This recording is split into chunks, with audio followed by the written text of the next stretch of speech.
अच्छा, एक बड़ी तगड़ी चीज आई है, राष्ट्रीय अनुसूचित जनजाति आयोग, राष्ट्रीय अनुसूचित जनजाति आयोग, national commission for scheduled tribes, NCST, national commission for scheduled tribes, राष्ट्रीय अनुसूचित जनजाति आयोग। एक संसदीय कमेटी बनाई गई थी जिसने ये रिपोर्ट दी है कि पिछले 4 सालों से इसने NCST ने एक भी रिपोर्ट संसद को नहीं दी। इसका मतलब उसने ये कहा है कि NCST भारत में निष्क्रिय हो गया है, ठीक है, नॉन एक्टिव बॉडी बन गया है, निष्क्रिय बॉडी बन गया है, ये कोई काम नहीं कर रहा है, ये कैसा हो गया है, निष्क्रिय हो गया है। तो इससे प्रश्न आने की संभावना है कि आप कैसे सिद्ध करेंगे कि भारत में NCST क्या हो गया है, अब निष्क्रिय हो गया है। तो इसके लिए कुछ पॉइंट्स याद करने पड़ेंगे हमको, जिसकी वजह से भी रिपोर्ट में कहा भी गया होगा, ठीक है। निष्क्रियता के कुछ एक बहुत कारण भी दिए हैं उसने, और साथ में ये भी बताया है कि सच में NCST क्या हो गया है, निष्क्रिय हो गया है, ठीक है। एक है इंदिरा सागर पोलावरम परियोजना, आंध्र प्रदेश की एक परियोजना है इंदिरा सागर पोलावरम परियोजना। NCST को इस पर एक रिपोर्ट देनी थी कि इंदिरा सागर पोलावरम परियोजना से जनजातियों को, खासकर ST जनजातियों को क्या प्रभाव पड़ेगा, पर इसने नहीं दिया। तो उसने कहा कि देखो ये निष्क्रिय हो गया है क्योंकि इसने इंदिरा सागर पोलावरम परियोजना के प्रभावों पर कोई भी आकलन पेश नहीं किया है, जो कि इसको करना चाहिए था। दूसरा, राउरकेला स्टील प्लांट के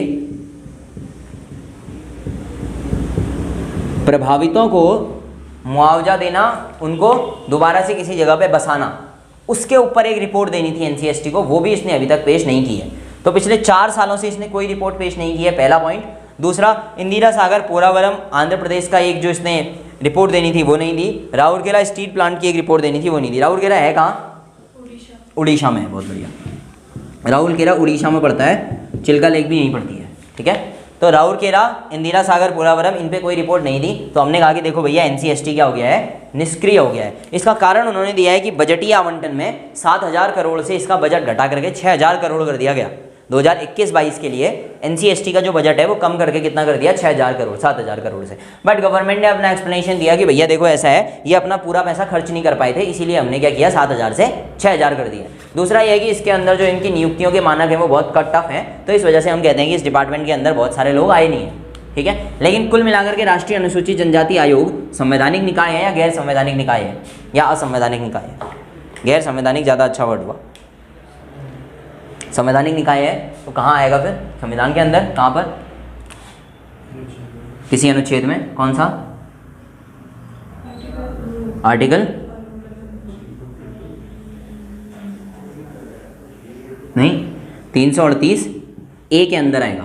पहले 338 था, ए संशोधन करके आया है। अगर संशोधन करके आया है तो फिर तो संशोधन भी याद करना पड़ेगा। फिर संशोधन कौन सा है फिर इसका, 89th कॉन्स्टिट्यूशनल अमेंडमेंट एक्ट, ठीक है। 89th कॉन्स्टिट्यूशनल अमेंडमेंट एक्ट कब आया, 2003 में। 2003 का 89th कॉन्स्टिट्यूशनल अमेंडमेंट एक्ट कहता है कि अनुच्छेद 338 ए के अंतर्गत किसको रखा जाएगा, NCST को रखा जाएगा, national commission for scheduled tribes को रखा जाएगा।